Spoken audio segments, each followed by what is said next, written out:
بسم الله والصلاة والسلام على رسول الله. أهلا وسهلا بكم متابعين قناة وصفحة الورش. إن شاء الله النهاردة هنتكلم في موضوع مهم جدا، وهو استكمال للدورة اللي عاملينها في الثلاجات المنزلية ودوائر التبريد. إن شاء الله النهاردة هنتكلم عن الدائرة الكهربية للثلاجة في أبسط صورة ليها.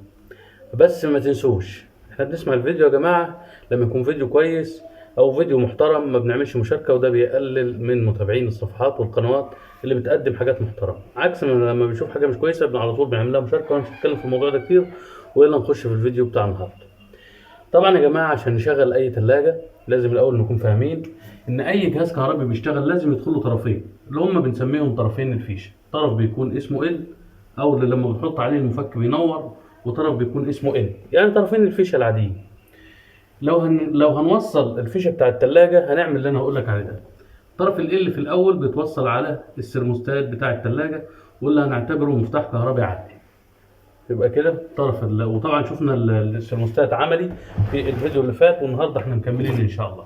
يبقى السيرموستات بتاعي بيتركب في الحته دي كده اهو. الطرف بيدخل على السيرموستات، وبيكمل من السيرموستات بيروح على حاجه اسمها الاوفرلود اللي بتكون راكبه على السي في اطراف الموتور. زي ما اتفقنا ان الموتور بتاع الثلاجه في ثلاث اطراف، طرف اسمه السي، وطرف اسمه الار، وطرف اسمه الاس. طبعا قلنا فيه ما بين الار والاس جهاز اسمه الريلي، واتكلمنا عنه كمان في الفيديوهات اللي فاتت، وقلنا ان ده بيفصل ملفات التقويم عن ملفات التشغيل بعد الموتور بتاعي ما يشتغل، او بعد الضغط ما يشتغل، وبياخد 75% من سرعته المقرره. وعشان يعمل كده ليه اليات كتير، يعني في منه اللي بيشتغل بالمجال المغناطيسي، في منه اللي بيشتغل بقطعه بي تي سي لما بتسخن بتفصل وجه عن وجه تاني. فده كمان ممكن بعد كده نفرض له فيديو خاص.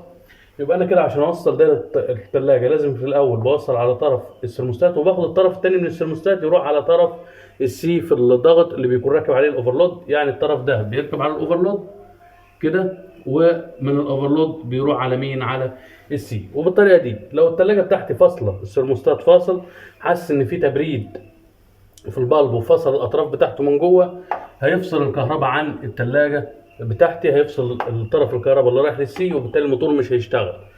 ولو الاوفرلود بتاعي فاصل، يعني في مشكله في الثلاجه، في ارتفاع درجه الحراره، في مشكله في الكهرباء ضعيفه، الكهرباء زياده، برضو الاوفرلود ده هيفصل، وبالتالي هيقطع الكهرباء عن الثلاجه بتاعتي. دول كده اسمهم متوصلين على التوالي، متوصلين على التوالي، يعني كانهم ايدين مشبكه ببعض. لو فصلت تفصل الجزئين عن بعض، وصلت بتوصل الاجزاء مع بعض. ده يا جماعه الشكل اللي فوق ده اللي هو ال. يبقى ال رايح الاول على السيرموستات اهو، السيرموستات، ومن السيرموستات للسي في موتور الثلاجه اللي هو راكب عليه الاوفرلود. والاوفرلود قلنا وظيفته حمايه موتور الثلاجه من الاحتراق في الحاجات المختلفه، سواء ارتفاع الامبير اللي هو اللي هو شده التيار، او انخفاضه، او حتى حدوث سدد في الثلاجه، وبالتالي بيفصل للحمايه. يبقى ده قطعه حمايه، اما ده قطعه تحكم. السيرموستات بيستخدم للتحكم، اما الاوفرلود بيفصل للحمايه. طيب بالنسبه للريلي، طرف الان الثاني باخده زي ما هو كده، اوديه على طرف الار، والار طبعا متصل مع الاس على التوازي، يبقى التوصيل هنا على التوازي. لما بيقطع الريلي بيبقى كده الاس اللي هو ملفات التقويم طلعت من الدايره، واللي اتبقت معايا ملفات التشغيل اللي هي الار، وبتفضل مستمره معايا طول ما موتور الثلاجه شغال، والاس كده بيكون فصل. يبقى الطرف الان بيروح على ناحيه الار في الريلي، والريلي موصل الاثنين على التوازي. وبالتالي لو انا وصلت الكهرباء دلوقتي الموتور ده كده هيشتغل، لان السيرموستات موصل والاوفرلود موصل، وهو واخد كهرباء عن طريق الار، والار متوصل مع الاس. يبقى مش باقي حاجه غير ان موتور الثلاجه يتوصل ويشتغل معايا.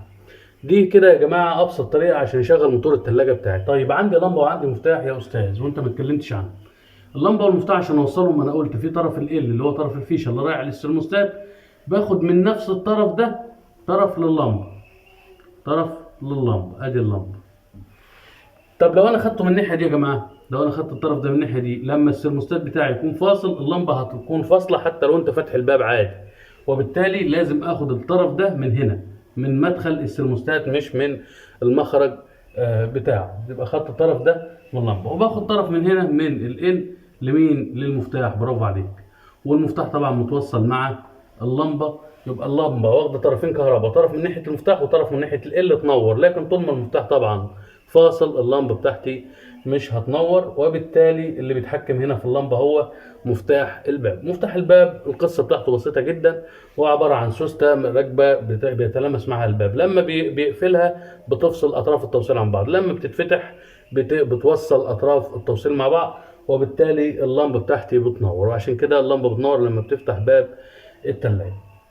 دي ابسط صورة لتوصيل الدائرة الكهربية للتلاجة العادية اللي موجودة في البيوت، واللي مبني عليها كل الافكار اللي بعد كده. يعني انت لو فهمت دي النهاردة هنقدر نكمل في سلسلة متوالية باقي الافكار بتاعتنا بدون اي مشكلة. تعالى بس اوضح لك شوية حاجات كده اللي قلناها عشان تفضل فاكر. السرموستات هو جزء تحكم مش جزء حماية. يعني الموتور فضل السرموستات موصل على طول ما يحصلوش حاجة، فصل السرموستات على طول ما يحصلوش حاجة، ولكن الموتور مش هيشتغل غير لو السرموستات بتاعي موصل. لكن السرموستات جزء زي ما قلنا جزء تحكم، بيفصل موتور التلاجة عند تحقيق درجة البرودة اللي انا عاوزها. بيفصل موتور التلاجة عند تحقيق درجة البرودة اللي انا عاوزها. يبقى التلاجة بتاعتي لو بتعمل تلج كتير بتعمل تبريد عالي، يبقى عندي المشكلة في السرموستات بتاعي. طب التلاجة فاصلة خالص، يبقى السرموستات بتاعي بايظ واطرافه دايما فاصلة عن بعض، وبالتالي في الحالة دي لازم اغير سرموستات التلاجة. كمان الاوفرلود قلنا انه متوصل على التوالي مع حرف السي او مع السي في الموتور التلاجة. لو هو فاصل دايما معناه ان الموتور بتاع التلاجة مش هيشتغل، فانا بفحص الاوفرلود وبشوف لو اطرافه مش قاريه معايا. وطبعا احنا عاملين فيديوهات لفحص السرموستات وفيديوهات لفحص الاوفرلود، هتلاقوها في دورة التبريد العملية اللي موجودة على قناة الورشة، لان عندنا ما شاء الله 620 فيديو بيتكلموا في كل حاجة في مجال التبريد. فلازم تسمع مني النظر هنا، وكمان تدخل على قناة الورشة على اليوتيوب، اكتب في البحث كده الورشة هتظهر لك باللوجو الاصفر الجميل ده بتاع اللي موجود برضو على الصفحة. تقدر تدخل وتسمع وتسمع الحاجات دي عمليا، لان احنا دلوقتي بنمشي نظري بعد ما كملنا الحمد لله بفضل من ربنا الاجزاء العمليه. طيب يبقى قلنا التلاجة فاصله خالص واللمبه منوره، ده ممكن يكون عيب سيرموستات، ده ممكن يكون عيب اوفرلود، لان الاثنين متصلين على التوالي.